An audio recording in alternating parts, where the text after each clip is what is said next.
Assalamualaikum warahmatullahi wabarakatuh. Welcome back to my YouTube channel.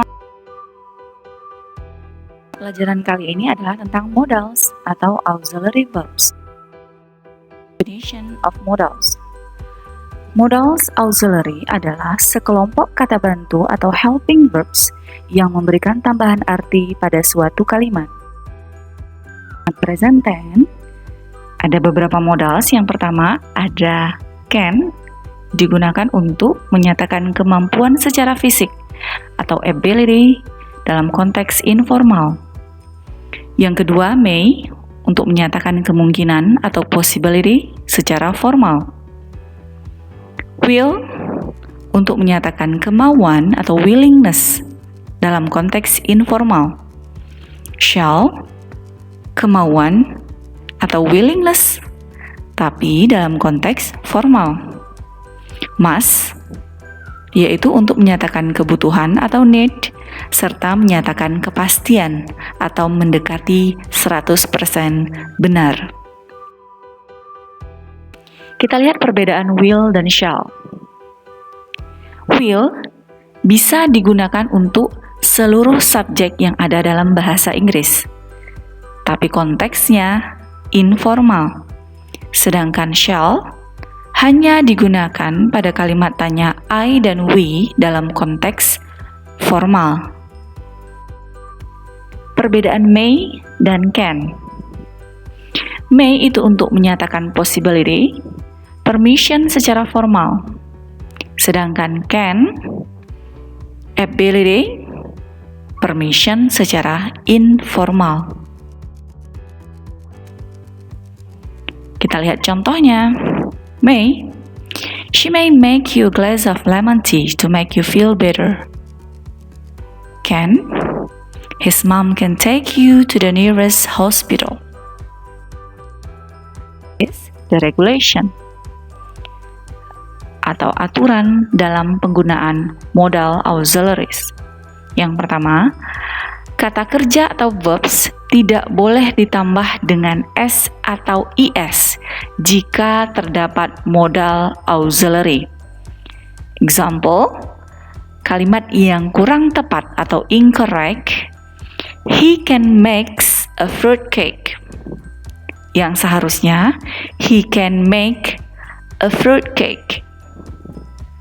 Kalimat yang salah kembali, Carrie must go to her office right now. Seharusnya kalimat yang benar adalah Carrie must go to her office right now. Adalah antara kata modal auxiliary dengan kata kerja tidak boleh dihubungkan dengan to. Contoh, incorrect untuk kalimat yang tidak benar, they can to take this paper to that room. Kalimat yang seharusnya adalah they can take this paper to that room. Antara modal auxiliary dan kata kerja tidak boleh dipisahkan oleh apapun. Oke. Aturan number 3. Ini seharusnya nomor 3 ya. Kalimat tanya atau interrogative sentence dibentuk dengan menempatkan modal auxiliary di depan kalimat. Contohnya, can your father speak English well? Jadi modal terletak di depan, setelah itu diikuti oleh subjek, yaitu your father. Kemudian diikuti kata kerja dan complement. Contoh selanjutnya, may you contact him last night? Ini modal auxiliary letaknya di depan, kemudian diikuti subjek, kemudian kata kerja, dan complement.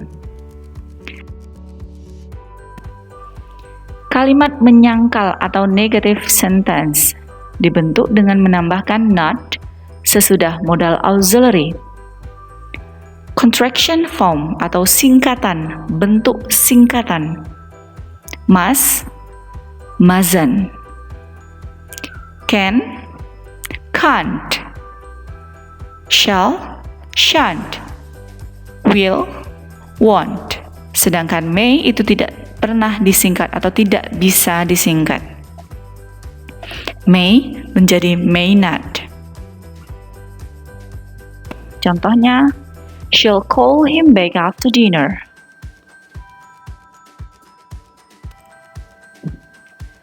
Mother shan't give the money unless you beg her to give you some money.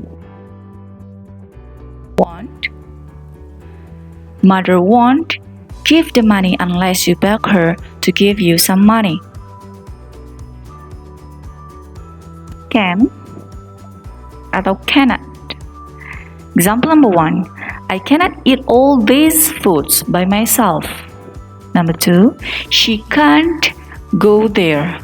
Perhatikan pronunciation bagi kedua kalimat tersebut.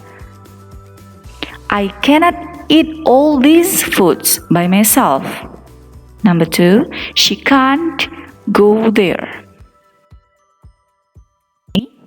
They may not open this snack. They may not open this snack. Jika modals diikuti oleh yang bukan kata kerja.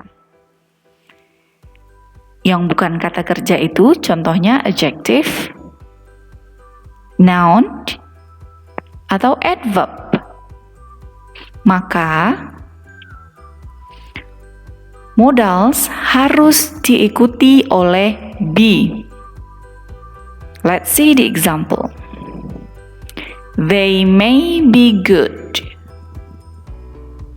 She can be a doctor. We must be in hospital at 10 o'clock.